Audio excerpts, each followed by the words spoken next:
오늘은 2단계에 대해서 살펴보도록 하겠습니다. 2단계는 로봇 창작이 주제인데요.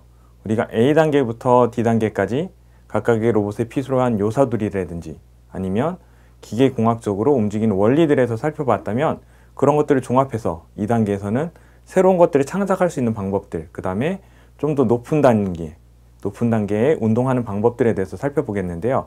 로봇을 창작하기 위해서는 각각 맞는 순서가 필요합니다. 그 순서에 맞게끔 진행돼야지 정확하고 원하는 모형들을 멋지게 만들어낼 수 있겠죠. 첫 번째로 로봇을 창작하기 위해서 필요한 것은 아이디어 내기입니다. 자기가 머릿속에 있는 자료들만 갖고서 진행하는 것이 아니라 자기가 새로운 자료들을 찾아보고 새롭게 나온 기술들이 무엇인지 알아보고 또한 사람들한테 요즘에 필요로 하는 것들이 어떤 것들인지 친구들과 함께 자료를 조사해보고 토론해서 아이디어를 정리하면 그것이 더욱더 멋진 로봇을 만드는데 기초가 될 수 있겠죠. 그런 자료를 찾았다고 한다면 다양한 분야에서 만든 자료들을 한 가지 주제로 모아주는 게 두 번째 일입니다. 두 번째 일로 주제들을 정해 난다면 정해진 주제에 맞게끔 필요한 요소들을 정리하고 모으는 것이 세 번째 할 일이죠. 그렇게 가이드라인이 세워지고 설계도를 완성하고 난 다음에는 네 번째로 만들어진 로봇들을 실제로 제작을 해보는 거죠. 우선 하드웨어적으로 먼저 우리가 A단계부터 D단계까지 배웠던 내용들을 합쳐서 하드웨어적으로 만들어 보는 거예요. 들어가야 될 요소들과 들어가야 될 모터들과 그 다음에 들어가야 될 센서들을 생각하면서 하나하나 만들고 난 다음엔 그 다음에 거기에 맞는 또한 내가 원하는 목적에 맞는 프로그램을 해보는 게 다섯 번째 일입니다. 자기가 맞게끔 프로그램을 해본다 그러면 여섯 번째로는 그 프로그램들이 잘 움직이는지 또한 하드웨어적으로 만들었던 로봇이 움직였을 때 구동상에 문제가 없는지 살펴보는 일이 여섯 번째이죠. 그걸 시험 가동이라고 하는데요. 이런 시험 가동을 계속 반복하면서 제작을 다시 곧 수정할 부분들은 수정하고 보완할 부분은 다시 보완하고 다시 프로그램을 해야지 되는 부분들은 프로그래밍 하는 것을 일곱 번째로 수정과 보완이라고 합니다. 이런 관계가 계속 반복한다면 우리가 원하는 목적의 멋진 로봇을 만들어 볼 수 있겠죠. 이런 것들을 염두에 두고서 우리 2단계에 있는 다양한 로봇들을 살펴보고 그 로봇이 완성됐다고 한다면 거기 완성된 거에서 끝나는 것이 아니라 좀 더 변형해보고 더 업그레이드 해보는 시간을 갖도록 하겠습니다. 자, 2단계에서 우리가 만들 로봇은 다리를 이용해서 움직이는 로봇을 만들 거예요. 그동안은 우리가 바퀴를 이용해서 움직이는 자동차나 탱크 같은 모형들을 만들었었죠. 그런 것들을 떠나서 이제는 사족보행 로봇을 만들 건데 자, 그 전에 사족보행 로봇에 들어가는 원리에 대해서 잠깐 살펴보도록 하겠습니다.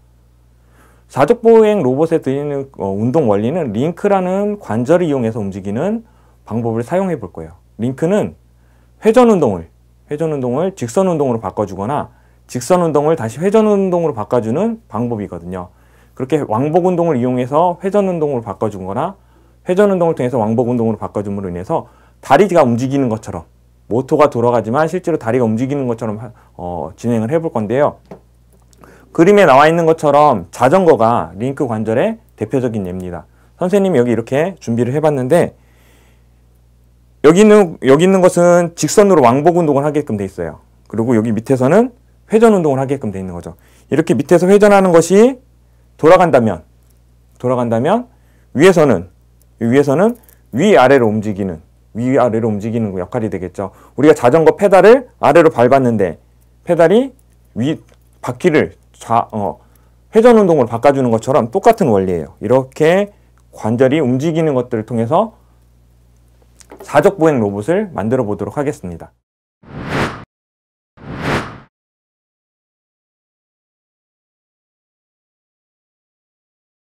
네, 그럼 본격적으로 사족 로봇을 만들어 보도록 하겠는데요. 일단 첫 번째 있는 것처럼 몸체와 DC 모터를 연결해야지 됩니다. 자, 플랜지판과 스트립 15 평판을 이용하여 이 모양 그림에 있는 형태대로 만들어 주시면 돼요. 이 형태대로 만들 때 주의사항은 모터를 튼튼하게 고정시켜 주셔야지 나중에 흔들림이 없게 되겠죠. 모터와 평판을 이용하고 플랜지판을 이용해서 책에 있는 모양대로 그대로 만들어 주시면 되는데 모양 간단하니까 그 상태로 만들어 준 상태에서 우리가 이제 기어를 연결할 거예요. 기어를 여기 보이는 것과 피니언 기어를 이용해서 같이 연결하도록 하겠습니다. 축 10cm 축에다가 이렇게 2단 편기어를 연결해서 여기다 먼저 같이 끼워 보도록 할게요.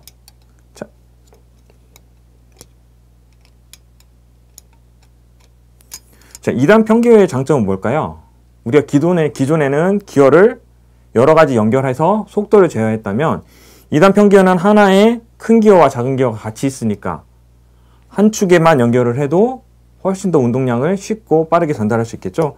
자, 여기에 우리가 마찬가지로 조정 부싱을 넣어주고 와셔를 넣어서 끝에 마무리해주고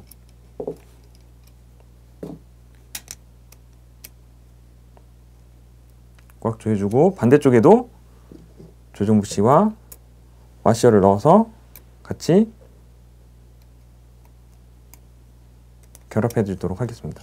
자, 이때 와셔를 넣어주는 이유는 훨씬 더 부드럽게 돌아가고 또한 이것이 돌아갈 때 볼트가 평판에 걸리지 않도록 하기 위한 방법이니까 꼭 빠지지 말고 와셔를 넣어주세요. 자, 꼭 와셔를 넣어준 상태에서 이제 다음에 뭘 해야 되죠? 네, 축과 기어, 양팔 크랭크를 연결하도록 하겠습니다. 저기에 축 그리고 기어, 양팔 크랭크. 축은 나와 있는 것처럼 10cm 축을 하나 더 이용하고 그 다음에 여기에 기어가 들어가야 되겠죠? 기어를 맞춰서 넣어주고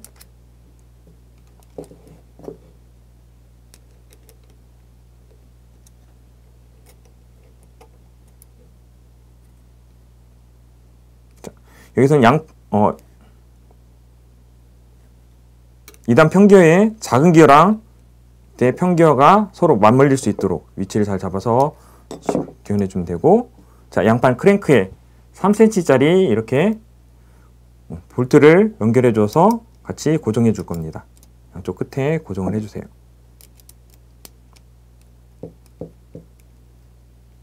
자, 반대쪽에도 똑같이 3cm짜리 볼트를 넣어서 반대쪽으로 넣어줄 거예요. 자, 이때 넣을 때는 여기 3cm짜리 볼트를 고정할 때는 여기다 너트를 넣어서 고정하는 거 잊지 말고 꼭 해주시기 바래요. 자, 이 상태로 되면 기어가 이제 다 완성이 됐어요. 자, 기어가 움직일 때마다 어떻게 되겠어요? 양팔 크랭크에 있는 것들이 같이 돌아가겠죠? 보이는 바와 같이 돌아가게 될 겁니다. 자, 그 다음에 우리가 이제 실리콘 부싱과 다리를 연결할 거예요. 뒤쪽 다리부터 만들게요. 자, 이렇게 99 스트립에다가 보는 바와 같이 연결을 해주고 난 다음에 연결을 해주고 반대쪽으로 14cm 축에다가 넣어서 반대쪽으로 넣어줄게요. 반대쪽도 마찬가지로 스트립 9에 넣어서 구멍을 잘 맞춰야지 잘 들어가지죠. 넣어서 넣을 때 자, 선생님 중간에 빼먹은 거 있는데 여기다가 조정 부싱을 넣어줘야지 돼요. 조정 부싱 넣고 연결하고 다시 넣어주고 자, 다시 조정 부싱 넣고 자, 좁은 쪽이 여기에 보이는 게 아니라 좁은 쪽이 아니라 깊게 들어간 쪽이 이쪽으로 들어갈 수 있도록 해서 걸리는 방향이 없도록 맞춰줘야 돼요. 자, 걸리는 방향 없이 회전할 수 있게끔 이렇게 맞춰주고 난 상태에서 양쪽을 조정 부싱을 통해서 고정해 주도록 하겠습니다.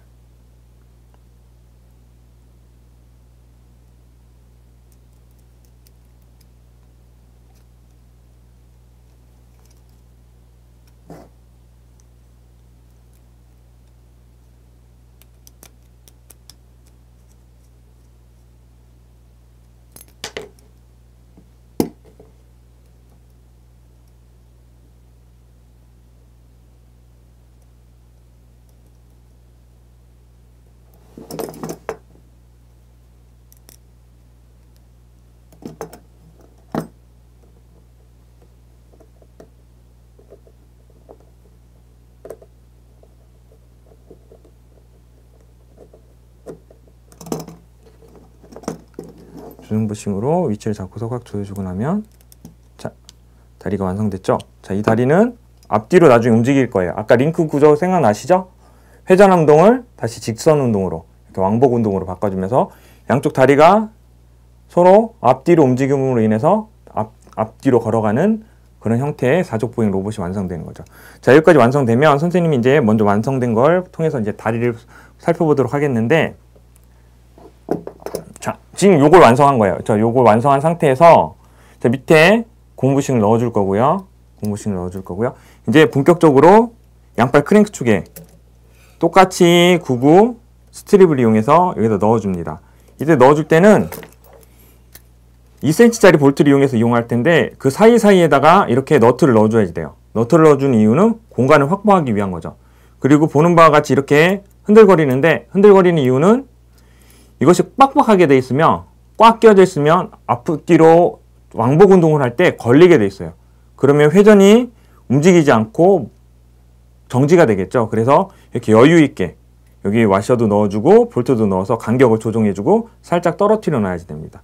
그 상태에서 이것들이 잘 서로 유기적으로 움직일 수 있도록 좁은 스트립으로 고정하고, 위에서도 흔들리지 않고 고정될 수 있도록 스트립 59 스트립으로 고정을 해주는 거죠. 이때도 마찬가지로 그 사이에 플라스틱 부싱을 넣어서 간격도 벌려주고 또한 움직임 또한 떨어지지 않게끔 해주는 거예요. 그리고 마지막으로 여기 이중 너트를 사용해서, 이것이 자꾸 흔들리다 보면 이렇게 흔들리다 보면 움직이다 보면 너트가 풀어질 수 있는데 그 풀어지는 것들을 막아주기 위해서 이중 너트 해주는 것도 꼭 잊지 말고 넣어주세요. 자, 그래 책에 있는 대로 이것들을 완성하고 되고 나면 우리가 그 다음에 뭘 하게 돼 있냐면, 우리가 여기에 자 슈퍼콘을 연결하면 되겠죠. 슈퍼콘을 연결해서 움직이게 할 거예요. 자, 슈퍼콘은 이 튜브는 볼트 너트의 구멍에 여기 기역형 클립을 넣어서 연결해 주면 됩니다. 자, 그래서 먼저 연결된 곳에 같이 슈퍼콘을 연결해 볼게요.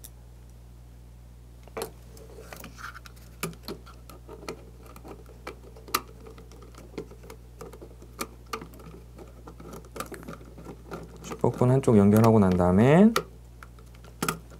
반대쪽도 들어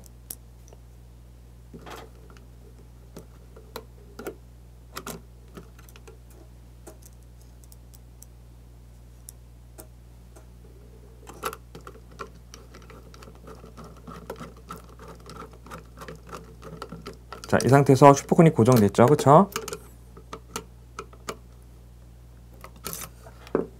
슈퍼콘이 고정되어 있는 상태에서 이제 우리와 센서와 LED를 이용해서 이것들을 더 꾸며주기를 할 텐데, 우리가 쓸 센서는 오늘 쓸 센서는 빛 센서입니다. 빛 센서는 어때요? 빛의 양을 측정하는 거죠. 그쵸? 밝은 곳에선 움직이고 어두우면 움직이지 않는다거나, 아니면 반대로 어두운 곳에서 움직이고 밝은 곳에서 움직이지 않게끔 조절할 수 있는 방법이 빛 센서 있죠. 빛 센서는 우리가 이쪽에다 달을 거예요.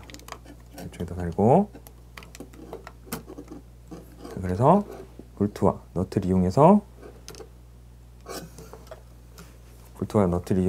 고정을 해줄 거고요.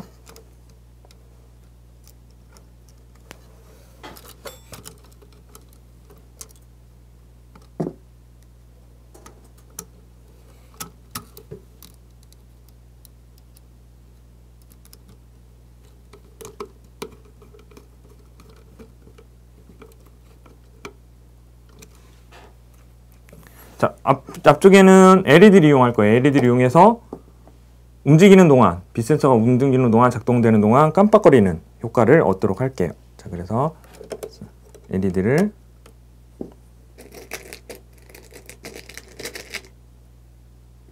볼트 너트를 이용해서 구성해 주도록 하겠습니다.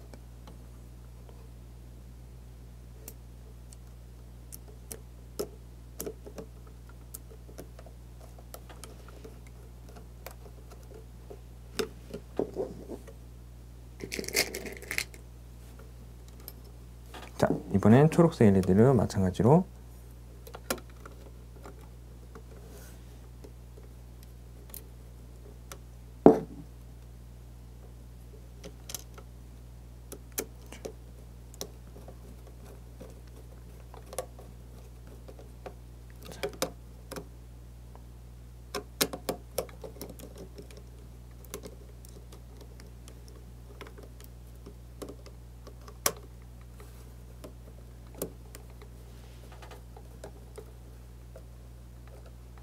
자, 이 상태에서 이제 LED를 케이블을 LED 케이블이 있는 곳에, 슈퍼콘의 LED 케이블이 있는 곳에 넣고, 마찬가지로 핑크 LED도 LED 케이블이 있는 곳에 넣어주면 되죠. 자, 빛 센서는 어디다 꼽아야 돼요? 센서 있는 센서 위치에다 맞게 꼽아주시고, 자, 우리가 그래서 이 모터를 작동시키면 움직이겠죠. 자, 거기 책에 나와 있는 것처럼 우리 프로그램 몇 번을 사용해야 돼요? 프로그램, 네, 채널에 맞게 6번에 맞춰서 6번에 맞춰서 자, 모두 1로 변환시켜 주게 되면 그거에 맞는 움직이는 로봇이 작동돼요. 자, 작동되는지 확인해 볼까요?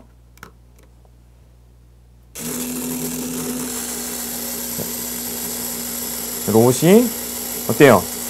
모터가 움직이는데 다리가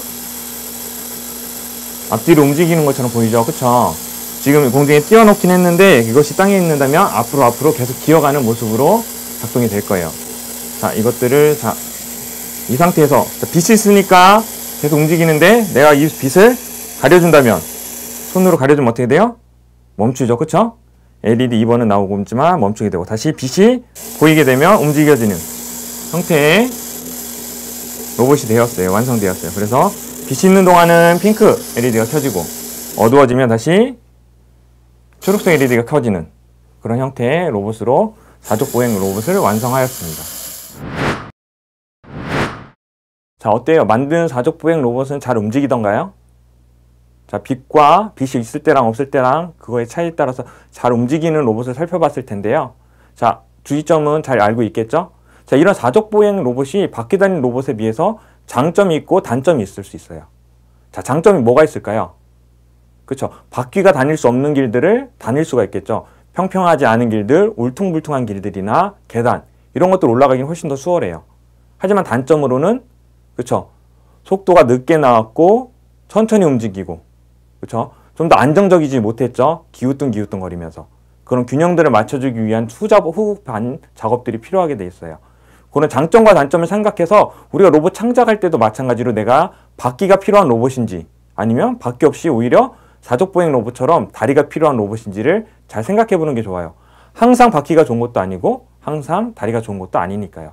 그거 맞춰서 창작했으면 좋겠어요. 자, 그 다음에 거기 나와 있는 그림들을 살펴보게 되면 가장 안전한 로봇은 무엇일까요? 바퀴가 각각 여러 개가 달려져 있죠. 그쵸? 다리가 많은 게 더 안정적일까요? 아니면 다리가 더 적은 게 안정적일까요? 자, 생각해보면 답을 알 수 있는데 네, 맞아요. 다리가 여러 개 있는 로봇이 훨씬 더 안정적으로 갈 수 있겠죠. 왜냐하면 다른 다리가 균형을 잡지 못한다거나 아니면 파손된다거나 그럴 때도 나머지 다리들이 지탱을 해주기 때문에 다리가 여러 개 달려있는 로봇들이 훨씬 더 안정적하게 나가는 거예요. 그래서 초기 로봇을 다리를 붙여줬을 때는 곤충들 같이 또한 지네들처럼 굉장히 많은 다리들을 붙여주고서 움직이게끔 했어요. 훨씬 더 다양한 길도 갈 수 있고 또한 더 안정적으로 움직일 수 있게끔. 하지만 요즘에 기술이 발달돼서 이족보행 로봇들도 많이 나왔죠. 그렇죠? 그리고 이족보행이 이루어지기 위해서는 더 많은 기술들이 필요하고 균형을 잡기 위해서 한쪽 발로 무게를 지탱하기 위한 방법들도 많이 고안됐을 거예요. 하지만 그 이족보행 로봇보다는 6쪽, 8쪽 다리가 많은 게 훨씬 더 안정한 구조랍니다. 자, 그 다음에 내가 만든 오늘 우리 사족보행 로봇을 통해서 만들면서 알게 된 점이 무엇이 있을까요? 어떤 구조에 대해서 살펴봤죠? 네, 맞죠? 링크 구조에 대해서 살펴봤어요. 자, 회전 운동이 이렇게 돌아가야 되는 회전 운동이 직선 운동으로 바뀌는 그런 모습들을 통해서 회전을 직선으로 바꿔주는 링크 구조에 대해서 살펴봤고 그걸 통해서 다양하게 응용을 한다면 꼭 다리를 이용한 로봇 아니라 여러 가지 방법들로도 사용할 수 있을 거예요. 그래서 여러분들이 오늘 제작한 것들 멋지게 움직이는 모습들을 친구들과 부모님께 자랑해서 멋진 하루 되었으면 좋겠습니다. 네.